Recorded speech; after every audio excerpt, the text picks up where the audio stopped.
మీ business ఏదైనా మీ ఊర్లో promotion చేయాలంటే అది సుమన్ టీవీతోనే సాధ్యం. ఇప్పుడే సంప్రదించండి. మీరు మహాలక్ష్మిని రవాణా చేయటం వల్ల రాష్ట్రంలో ఉన్నటువంటి మార్కెట్లు కానీ, దేవాలయాలు కానీ, ప్రభుత్వానికి సంబంధించిన స్కూల్స్ కానీ, లేకపోతే మార్కెట్లు, అగ్రికల్చర్ మార్కెట్స్ కానీ, కూరగాయల మార్కెట్లు కానీ, ఎక్కడ పోవటానికి కూడా మహిళలు పెద్ద ఎత్తున ఈ రవాణా సౌకర్యాన్ని వాడుకుంటున్నారు.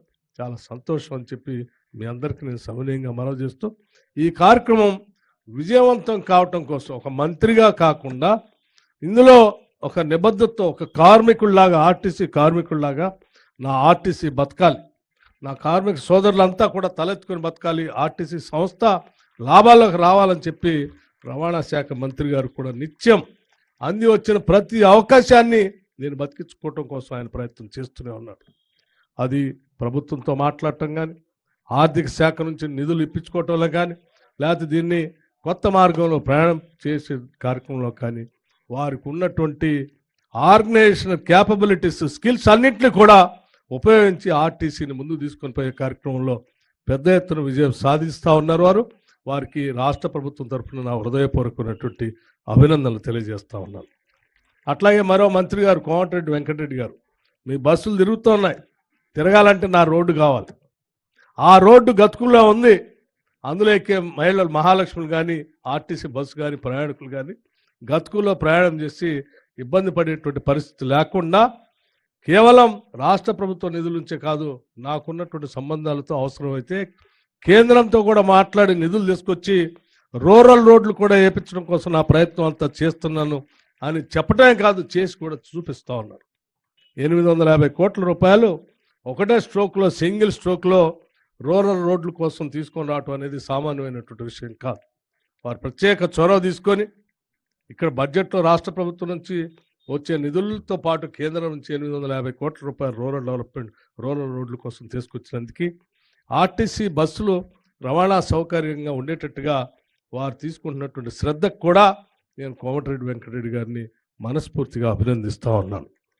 వీరందరూ కూడా, మంత్రివర్గ సహచరులందరూ కూడా పెద్ద ఎత్తున ఈ రకంగా ఈ పాలనలో పూర్తి స్థాయిలో మనసు పెట్టి సంకల్పంతో ఆనాడు కాంగ్రెస్ పార్టీ ఆధ్వర్యంలో ఇచ్చిన ప్రతి గ్యారంటీని ప్రజలకు అందుబాటులో తీసుకొని రావటం కోసం ఒక నిబద్ధతతో కూడినటువంటి ప్రణాళికాబద్ధంగా ప్రతి మంత్రి ఈరోజు పనిచేస్తూ ఉన్నారు. కాబట్టే మేము చెప్పిన 6 గ్యారంటీల్ని గత ప్రభుత్వాలు చెప్పినటువంటి హామీలు 10 సంవత్సరాలైనా చేయలేకపోయారు.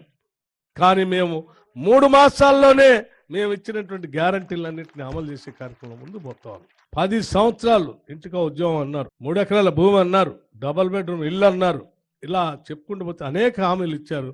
కానీ 10 సంవత్సరాల్లో ఏమి చేయలేకపోయారు. కానీ మేము ఇచ్చినటువంటి మాట ప్రకారం కేవలం 90 రోజుల్లోనే ఇన్ని హామీలు అమలు చేస్తూ ఉన్నామంటే ఎంతో నిబద్ధతతో ఈ మంత్రివర్గంలో ఉన్నటువంటి సహచరులు రేంబౌళ్ళు కష్టపడి ఆలోచన చేసి నిబద్ధతతో, సంకల్పంతో పనిచేస్తున్నారు. కాబట్టి ఇవి మేము సాధించగలిగాం. కోట్ల మంది 0 టికెట్ల మహిళలు ప్రయాణం జరుగుతున్నా, లేకపోతే 10 లక్షల పైబడి ఆరోగ్యశ్రీకి సంబంధించినటువంటి ఉపయోగపడేటట్టుగా మేము అనౌన్స్ చేసినటువంటి ఆరోగ్యశ్రీ పథకం 10 లక్షలు కానీ, లేకపోతే 500 రూపాయలకే గ్యాస్ సిలిండర్లు ఇచ్చేటువంటి కార్యక్రమం కానీ, 200 యూనిట్ల వరకు ఉచితంగా అర్హత కలిగినటువంటి తెల్ల రేషన్ కార్డు లబ్ధిదారులందరికీ 200 యూనిట్ల వరకు ఉచితంగా కరెంట్ ఇచ్చేటువంటి కార్యక్రమం కానీ, నిన్నటికి నిన్న ఈ రాష్ట్రంలో పేద ఇంటి తల్లులు ఇంటి కళ నెరవేర్చడం కోసం మేము లాంఛనంగా శ్రీ సీతారామచంద్ర భద్రాచలం స్వామివారి సన్నిధిలో పేదవాళ్ళందరికీ ఇల్లు ఉండాలనే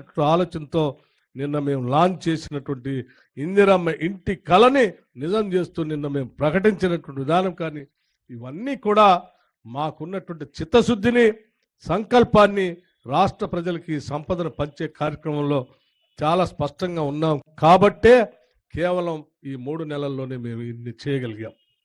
భవిష్యత్తులో కూడా ప్రతి రోజుని వచ్చే ఆదాయం, ఖర్చు పెట్టే రూపాయి, ఈ 2 కూడా ప్రతి పైసా ప్రజలకే చెందాలన్నదే మా ఆలోచన.